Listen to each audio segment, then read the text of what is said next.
February 13, 2012. I'm out. There was commotion outside, whooping and shouting. Human. The hall's mostly empty as zombies. I got outside and a bunch of survivors, maybe a dozen of them, were shooting and torching their way through the dead. I came out waving my arms and yelling, just kept shouting, and luckily they recognized me as human. One of them made me strip down, check me for bites and wounds, and they sprayed me down with a can of household antibacterial spray. Hurt like hell. One member was going around spray painting skulls on the wall. The rest were just killing zombies. Traveling around in an improvised armored bus painted with skulls like a combination street gang and paramilitary outfit.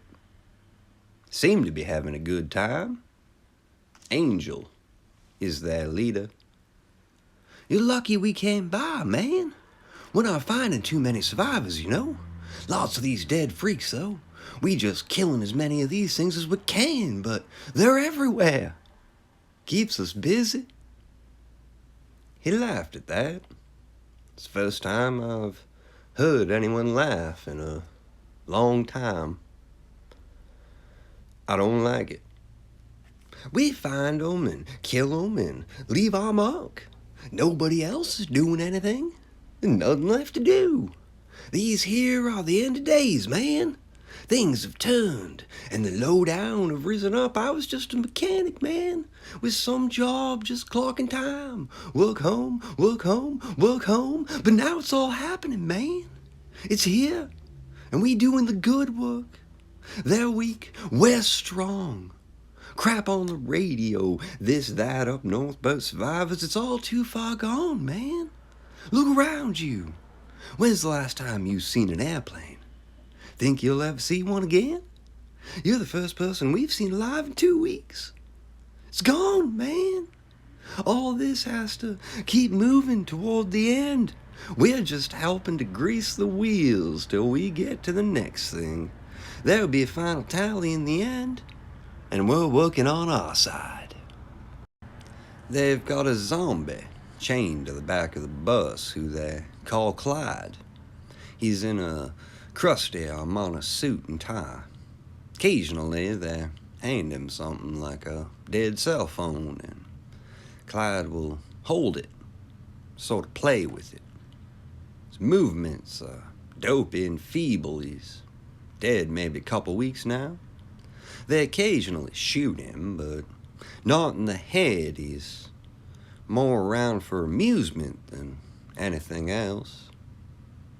It's pretty ripe, too. They've hung a bunch of air fresheners off his suit, but that's infinitely worse. You catch the pine fresh smell, an old world smell, and then the rotten odor, what everything else smells like now. February 14, 2012. Valentine's Day spent driving in the bus with Angel and the rest.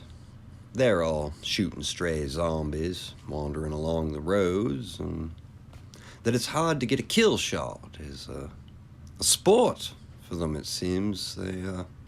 Sometimes they shoot out the zombies' legs and pull over to take the head off with a shovel. Sometimes they just don't slow down at all and hit the zombie with the bus, knocking it off to the side of the road. The fact that I'm keeping a journal has come front and center. Hey, college, you want to read me one of your poems? February 15, 2012. I left the camp last night to go use the bathroom at the edge of the trees after stuffing the bus's hand crank radio in my jacket. What were they going to do with it? After a few minutes, they noticed that I'd also taken my pack with me. And there was yelling and some shooting in the woods in my direction, but no real pursuit. I kept moving. I need the radio to find the camp up north. Intermittent transmission, or at least I've only been able to get it intermittently on 10:31 a.m. from the farm located outside Strawberry Ridge, Saskatchewan. They give GPS coordinates and other directions. They're promising food and safety. February 18, 2012. Been traveling using the GPS and a map. I'm now in Canada and moving northward. The farm transmits a radio message every day. Basically, says the same thing. Coordinates, band of survivors searching for the like, food and shelter from the plague of the dead. There is optimism in the woman's voice. It's inviting. I eat what natural food I can find, berries, fish. Mostly I go hungry.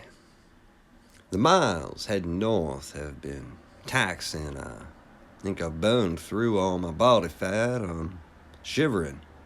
I need food. Tried to snare a rabbit using a shoelace. I saw the technique used on a TV show once. After I made the snare, a simple slip knot, I put it in the path of some rabbit tracks I found. I was baiting it with some corn chip crumbs. Nothing so far. I was checking my trap and a zombie came up on me. Couldn't have been very fast, and it was wearing a bright orange vest. I don't know how I missed it. My senses are dulled.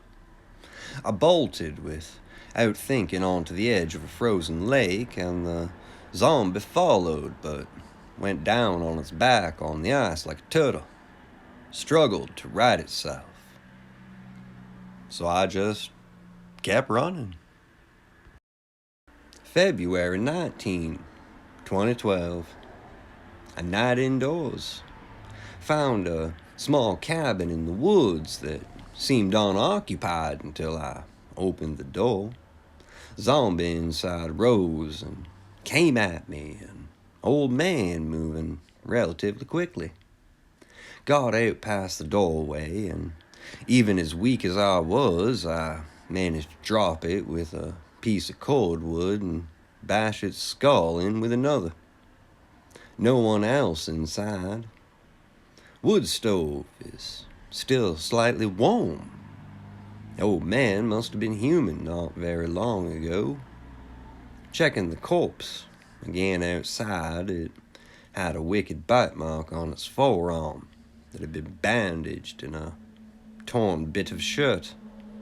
The old man didn't have anything with him. Where'd it come from? And what had bitten him? It occurred to me I probably should have killed the zombie from yesterday on the lake, but I'm just so tired. Tonight, shelter from the wind and warm fire.